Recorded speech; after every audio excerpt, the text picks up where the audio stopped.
All right, so first I'm going to do Nicaragua and then Peru. I was first in Nicaragua with YWAM in the summer of 1986. At that time it was still in the Sandinista War was still going on. And because Youth with a Mission works internationally and interdenominationally, we were hooked up with the Verbo Church, if you've ever heard of the word churches. So we were working with a Verbo Church there. It was very dynamic. But what I remembered was when we were in Managua, which is the capital, and I remember how broken down the country looked. They hadn't even recovered yet from, I don't even remember where the earthquake was. It had been 10 years or 15 years, but they hadn't even begun to rebuild. And so a lot of the Capitol buildings, all the buildings around near the waterfront was just, things were broken down. It looked like a war had happened in addition to the earthquake. And so it was really exciting for me to go back again in December of this past year with my husband and to see the changes that have taken place. But more about that in a moment. Go ahead. Oh, where's my button? There we go. All right, pressing forwards. Okay. So let me introduce, and I'm sorry that this picture is dark. We took it at night, obviously. When you go down at Christmas time, they have these nacimientos. They are nativity scenes. It's like a big contest. So there are huge nativity scenes that are like lifelike size, but it's all fake. And they're strewn down the streets all the way. They're sponsored by different businesses, so you can walk down the street. I'll have a picture. You walk down the street and there's all kinds of lights and there's all these nativity scenes. It's a big contest. You're supposed to vote on your favorite one. A lot of loud music and lights and food, and people are strolling down this main street. So we stood beside this Christmas tree, and I was trying to get a picture of Alex, his wife Yerlene, and their foster adopted son Juan. You see Alex here. And I'm not sure who the bearded guy in the sunglasses is. It took me a long time to figure it out. So last night I talked about strongholds and power, spiritual powers in different areas. And in Latin America, probably the biggest stronghold is Catholicism, mixed with then the, so it's a syncretism mixed with the Aztec or Inca or Maya beliefs or whatever was that in Native American culture when the Spaniards came to Latin America, came to this part of the world. So there's a lot of syncretism. So they mixed their fertility god with Mary, or they've mixed, these different rituals with incense with the Catholicism, and their different festivals are all mixed. So it's a lot of syncretism, and so it makes it doubly strong because you're not just trying to fight the belief in Catholicism, but you're fighting an underground, deeper belief that's coming from their roots of who they are as people. This is the inside of a church. Of course, in the Catholic churches, there's a lot of symbols and lots of statues and lots of Marys. Mary, of course, is the center. She's the Mother of God, the Queen of Heaven, that ever intercedes for you. All right, so back to them strolling at night and the lights and the nativity scenes. And that's my husband saying, so one of the things that I was seeing in these 30 years later, I thought, man, Managua doesn't even look how I remember. It looks all built up. And they have different cultural things. They'd really invested a lot in culture and in tourism, we were told. And there's this cultural area along the waterfront where they have made a display of all of the Catholic churches of the different districts, the main Catholic churches, but in miniature. So my husband's standing there so you see the size of it. But there's this whole display that you can walk around and see all these miniature Catholic churches.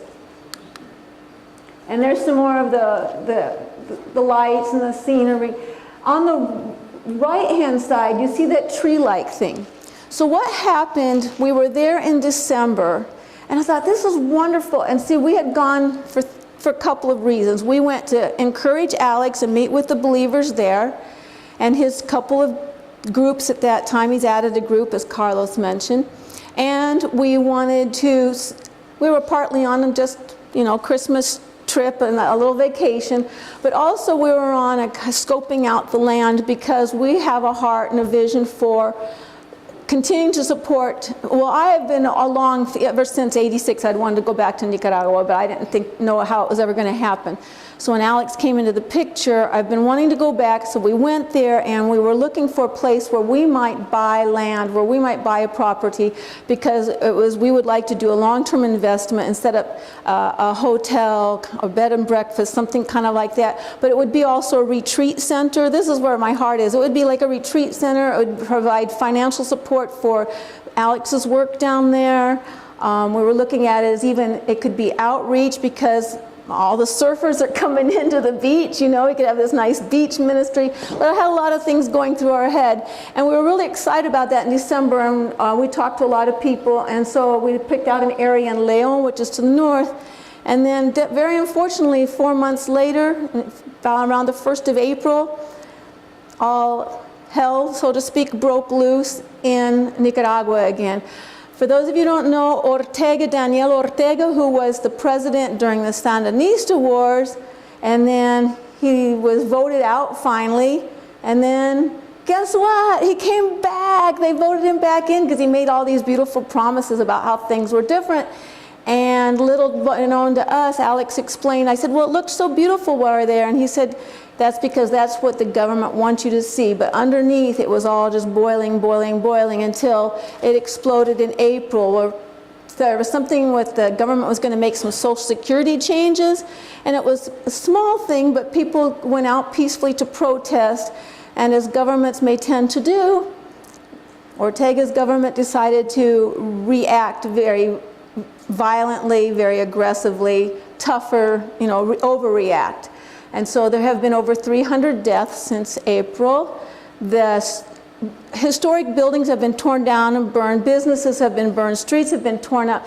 And it just grieves me to think, I talked to my husband, I said, all that stuff that we saw, and so, oh, that was the tree thing. So the tree thing was these decorations that Ortega's wife, I don't remember her first name, her last name is Murillo, came up with it to put these all along this main street. It looked really beautiful.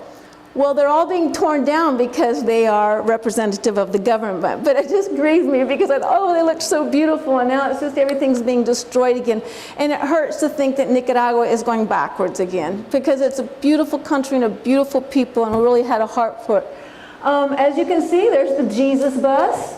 Jesus is protecting the bus. Another thing is, so if you look on the right-hand side, I don't know if you can see how well what the Sandista has got his foot on. Can you tell? It's the head of Uncle Sam. So there's still, the revolution is still kind of living in parts of Nicaragua. So, United Nicaragua, we triumph, with Daniel Ortega.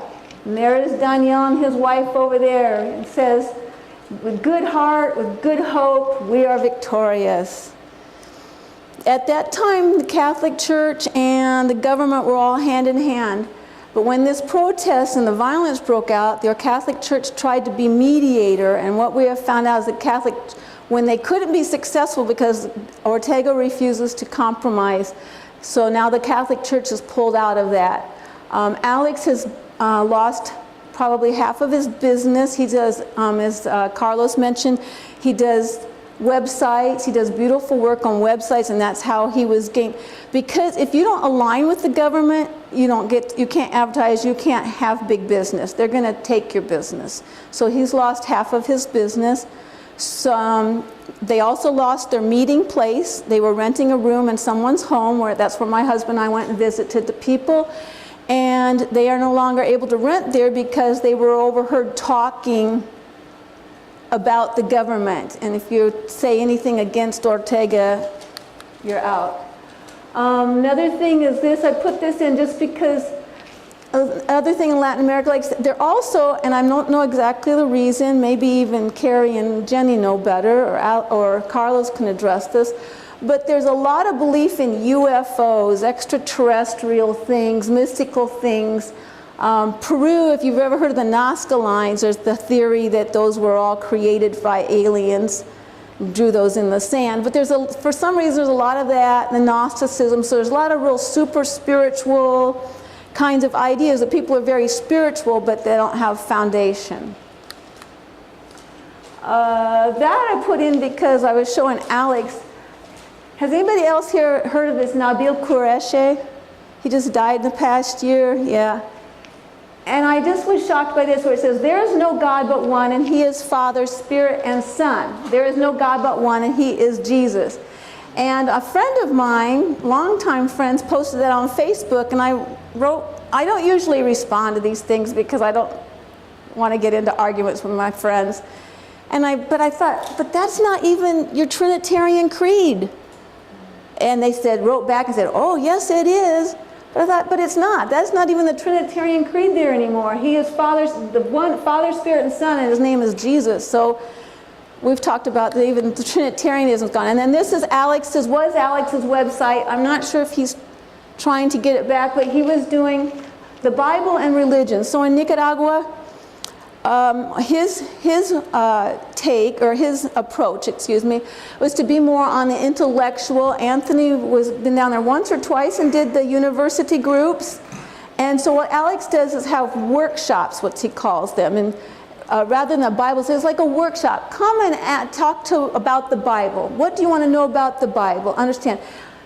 I forgot to say, Alex's background is he was agnostic. And he decided when he was, I think, in his 20s, he decided he was going to study the Bible and to find out he was going to take down the church beliefs, I guess. And he read it, and he came to the belief of the truth, because it's obvious when you read the Bible, it's all there in black and white and jumps out at you, the truth. So he was converted, and then gradually, so he was on his own. He was one guy in Nicaragua, and then he gradually got a hold of Edwin, I think, with Anthony, with a couple different people he saw, and so that was our original connection. I first met Alex now 3 summers ago when he joined our group in Peru while we were ministering down there. So his take is to go kind of the intellectual route, and that because he knows what the kind of questions he had, and that's the kind of questions they have in Nicaragua. Okay. Then jumping to Peru, so I was first in Peru in '87.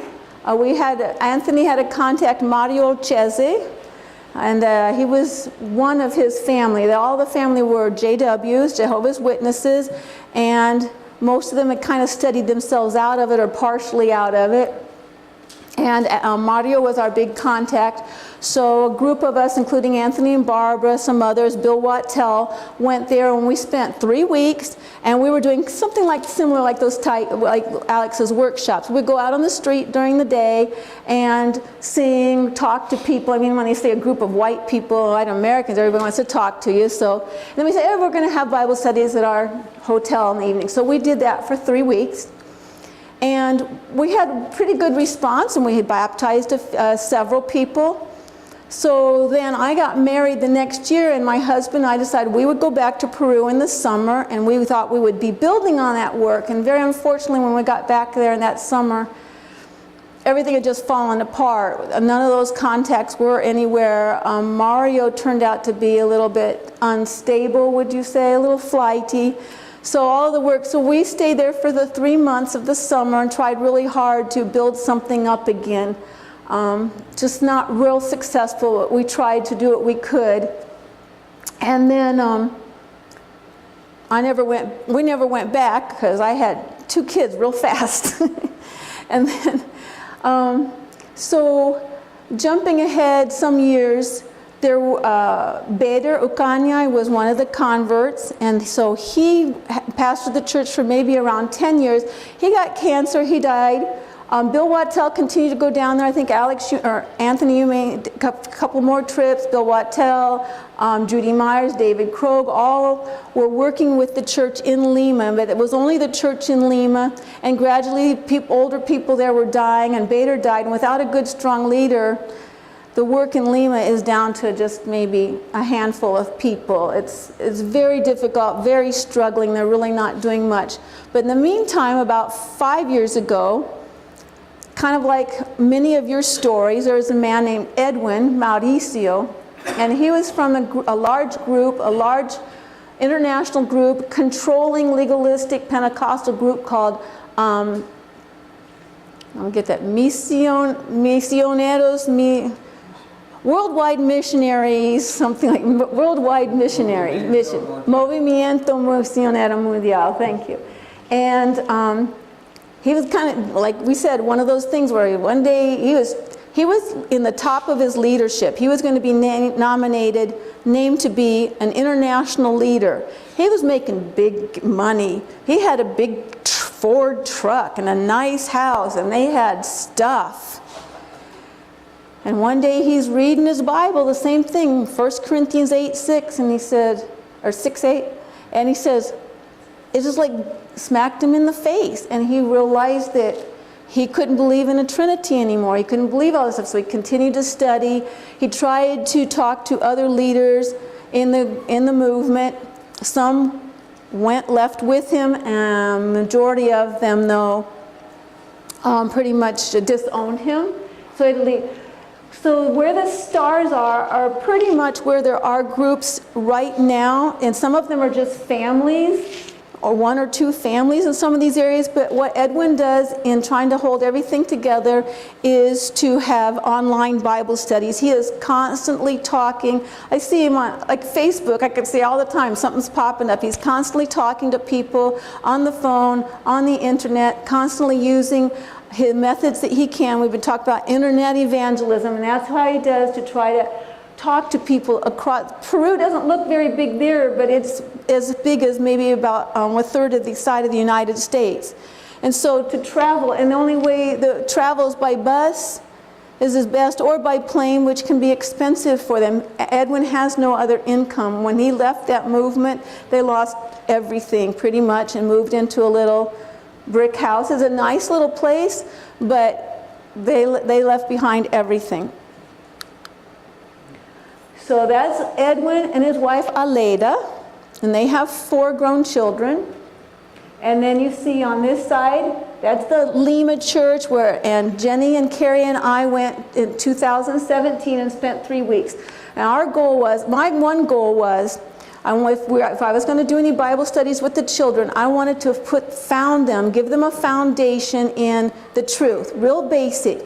I thought they can get the nice Bible stories, they can get good living Bible stories from any other church, but they're not going to get who is really God, the kingdom of God on earth, what's the destiny of the dead, things like that, who Jesus really is. They're not going to get that at any other church. And so I wanted to make it simple. Wasn't going to do a lot of fun, fancy crafts and games, but I'm going to give them, this is one thing you need to know, 5 things, one thing a day, or 5 things. This is what I want you to know. This is what I want you to learn.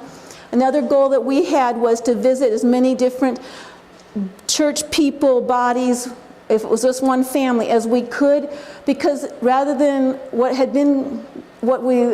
the group usually does is there's the conference and everybody goes to the conference and the people come to this conference, and that's where our American outreach group was going. And my goal was I wanted to go to the people this time and visit them in home, because I don't know about you, but I like it when people come to see me. They come see my house or my home, and I can host them. And I wanted to go where they were at, to meet them where they're at and see them. So that's what we did. We were in at least 5 different cities for towns. We did 7 different vacation Bible schools. Our largest group was over 50.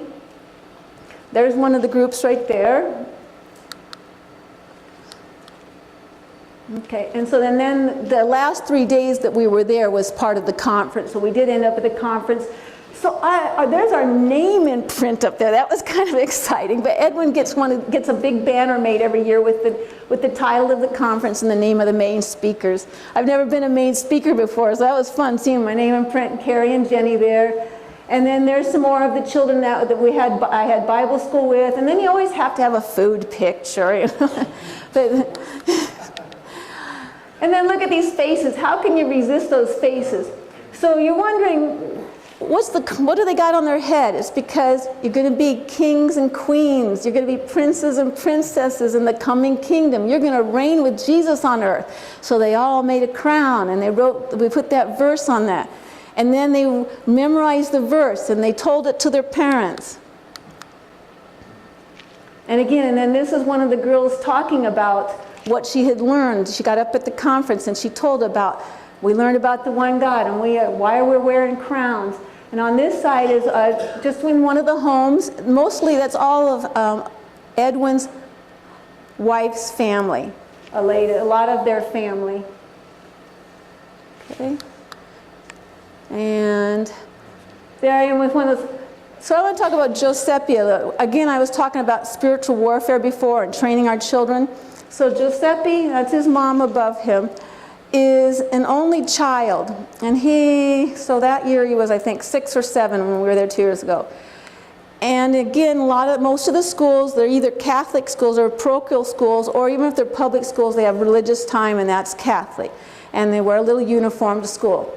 So his mom was telling me that he goes to school and the teacher is saying, I don't remember, Jesus is God, or something about something. You're going to go to heaven with your die. And this little 6-year-old kid just stands up and contradicts the teacher and tells him the scripture, and tells her the truth. And I thought, think about the courage of that little boy to do that. But he every day stands for the truth. And then on the right-hand side, there's transportation. You've probably seen 4 people on there.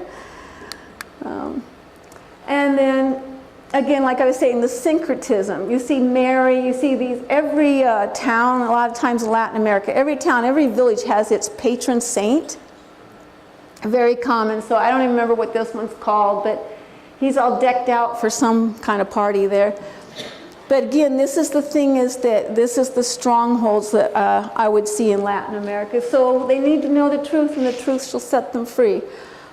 Current prayer requests, so what Alex has been doing, the Lima Church from this past summer asked if Alex would mentor them from Nicaragua. So he's been Skyping or Zooming or whatever with them. And then they've asked him to come over to them for 2 or 3 weeks. So if that pans out, that may be in November. I understand it's still on the table of whether it's going to happen or not, whether he will go there in November. But the Lima Church, so the prayer request there is they need a lot of good leadership, and then prayer for Edwin as he oversees the rest of the group. You might wonder why Edwin, I won't go into that, but there's a difficulty between Edwin, because he came from a different background than the Lima Church, how the Lima Church was started. And so there's kind of a division there between the Lima Church and Edwin and all of the other churches. So we need to pray for that, though, to be resolved too. And then for Alex, tomorrow even, he is going to travel 4 hours up to Somoto, which is toward north, almost to the Honduran border. My husband and I went with him when we were there and visited the group that he has there. And he said, pray for safety, because he doesn't know how it is with the road. Apparently there are roadblocks now like there used to be. So pray for his safety, be able to go and come back and still continue to minister. And then Carlos already told the excitement of just recently a man his name is Yasser Gaitan. He first came to know Alex through those workshops over a year ago. And Alex continued to work with him, and he just recently decided that everything Alex has been telling him is the truth. And so he's brought his whole group of 50 people into it, and Alex designed his website, so he sent me a link to it, and it's beautiful. The design of the website is beautiful, but all the truths are stated there. Everything is so clear. They're just totally in line with us. So a very exciting time. Jennifer? His wife, Jennifer? Yes, sir. Oh, Jennifer. And Jennifer, yes. Thank you. Any questions about Peru or Nicaragua for now? There's a lady at the hotel, and I met originally, I think in the 80s. Maria Paz, she's still going? She is still there. She is. I don't know how often she attends the church. She kind of tries to make sure she goes there when the American group is there. So I did meet her, but she is quite elderly. And her son or sons came, yeah.